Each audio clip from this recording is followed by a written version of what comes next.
Welcome back to Perfect Days. This episode we're heading somewhere special, and if you love Grand Seiko, trust me, you're going to want to stick around for this one.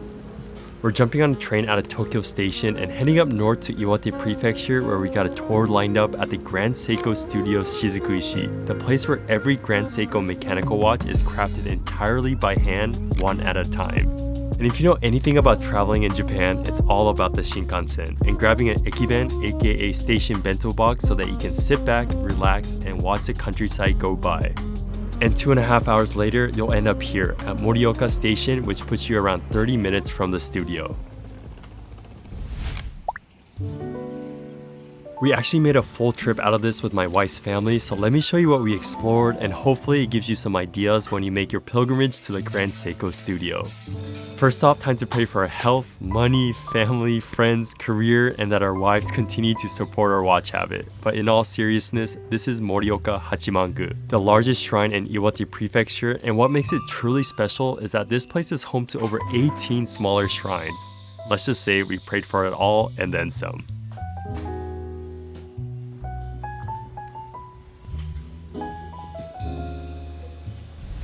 Next stop, if you're ever in Iwate, this one is a non-negotiable. We're at Iwachu, and they're one of the most well-known names in traditional Japanese ironware. Iron kettles have actually been crafted in this region for over 400 years, and Iwachu is carrying that tradition forward. But here's the thing that really surprised me. The iron actually softens the water when you boil it, and that makes everything you cook or brew with it just taste better. Tea, matcha, rice, bread, all of it. I know it sounds crazy, but once you try it, you'll get it. Just trust me on this one. Oh, and you have to get the ones 100% handmade, just like this one we took home. Next, a quick stop at Koiwai Farm, one of Japan's most famous dairy farms, but let's be honest, we're here for one thing only, their milk soft serve, which is incredible. 2 orders, please. It's been a long day of traveling, so we're wrapping things up at the Shizukuishi Prince Hotel, and after a good night's rest, it's finally time for the Grand Seiko Studio Shizukuishi tour. Let's go! Alright, we're at the Grand Seiko Studio Shizukuishi. Really beautiful building that you guys all probably seen. So let's go check it out.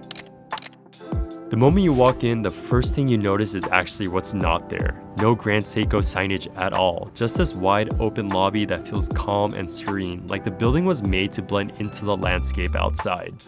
The tour starts off with a welcome video in the lobby, and from there you move through in small groups, going through all the displays before heading deeper into the studio.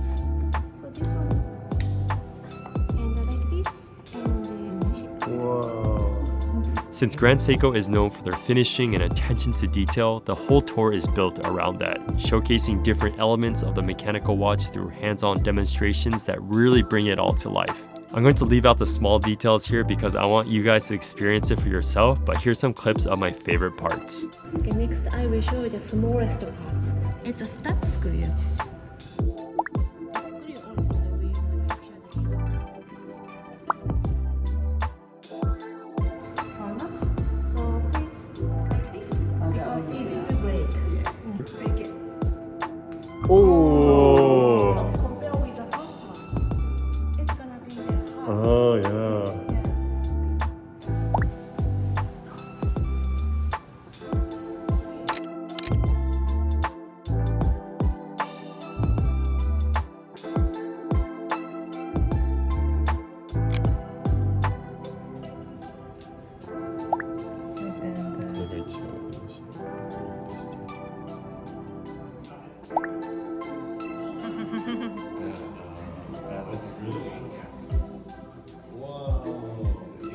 Once the tour wraps up, you get escorted to the second floor where the fun keeps going. Design sketches, more watch displays, and then they start bringing out the watches.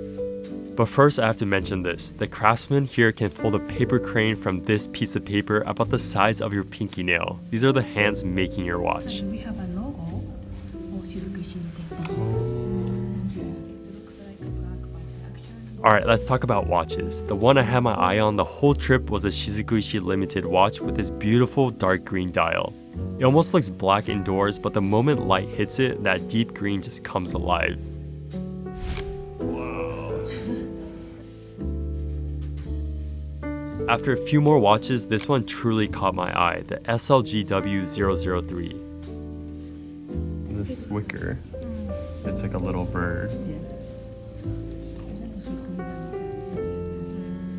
That movement is something else. Intricate, mesmerizing, and honestly, everything you expect from these Grand Seiko craftsmen. It's definitely a piece of art.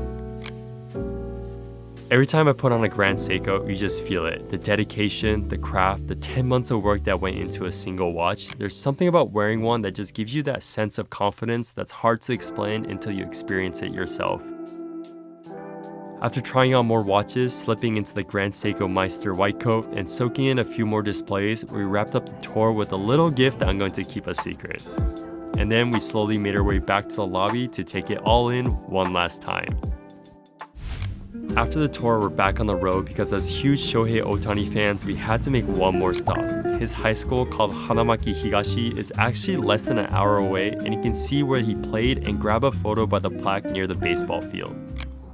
After that, we just took it easy. Our family loves fruit picking, so we tracked down some local blueberry fields where we stuffed ourselves full, and then closed out a long day with a nice, relaxing stroll through the beautiful nature near our ryokan. Honestly, the perfect way to end the trip.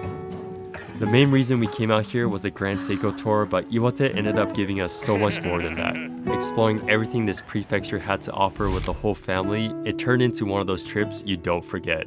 The tour was incredible, but I'm also going to remember all the laughing, the conversations, and just being together. That's what Perfect Days is all about. Thank you so much for watching, and see you in the next one.